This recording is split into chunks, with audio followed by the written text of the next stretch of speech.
wrestle in the gi is not how I wrestle, okay? I have modified to where I can use my grips, right? Because what do we spend 90% of our time doing? Grip fighting. We're grip fighting. It's 90% of the gi, right? So if I go traditional, I'm trying to tap him in the head, he can grab my sleeve. All right, now, unlike regular wrestling, he grabs me, it's really hard to get past the hands. So I'm going to engage in the battle with him. All right, you ready to start? All right, so what we're going to do here to start out with, we're going to go for a single leg using the lapel, okay? What I'm going to do is I'm going to go single leg X bump, in a straight ankle lock. Okay, exactly what we did from single leg X, we're just going to add another layer to it. So when I get this, I'm going to cross the collar here. For me, the deeper that I go, the more that I want to defend it, because what does that feel like? Choke. It feels like a choke. I want to imagine a line shoulder to shoulder, and that's where I'm going to grab. Okay? Then I'm going to get a sleeve control. Okay? So as he does this, what I'm going to do is I'm going to hang all of my weight on his body, and I'm going to bring him down, breaking his posture. I'm not going to shoot. This is wrestling for people that can't wrestle. I'm going to jump to my knees on the same side as the sleeve. The reason I'm hanging all of my weight down is because I don't want him to stand up. I want to control that posture. Now, one little asterisk here. You should be up on your toes like this. I have really bad plantar fasciitis, so I understand this isn't the best technique, but I can't fold my feet. Once I'm here, I don't care about this anymore. I'm going to come through, and I'm going to key lock, okay? Notice that my head is on the inside. What I'm going to do here is I'm going to come up with the back foot first. See how I step into him?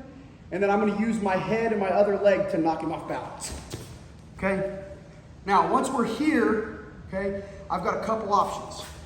He either windshield wipers to the hip, which is a good defense. It's not wrong. He gets back in the middle. Or if he's accepting this, what I'm going to do is I'm going to pull down, mule kick, and come up off balance. See how I have his foot? Now what I'm going to do here is, what do you think he doesn't want? He doesn't want to be bouncing around with his head looking down. That's not good balance, right? We don't surf or skate that way. So I'm going to let him go. And as soon as he pops up, I'm going to hike the leg. All I'm going to do is sit right in the single leg X.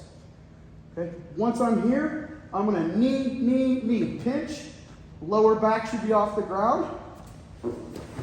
Bump. Let's rotate. We're going to play with different ways to finish these. So for this one, right, still have my lock in. What I'm going to do is I'm going to grab my own lapel here.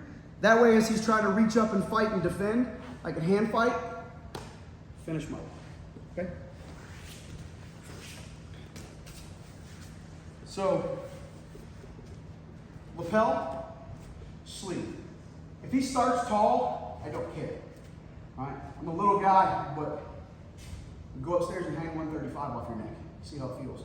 All right? So look, I don't hold him and jump. It puts you really far back. Step. Step. Here. Mule kicking up and let him go. All right? What I can't have you do is be below the knee when we set down. Set here. This is awkward on the press. That's why I'm grabbing my own lapel. Hand is out. Finish the lock. Any questions? 1, 2, 3.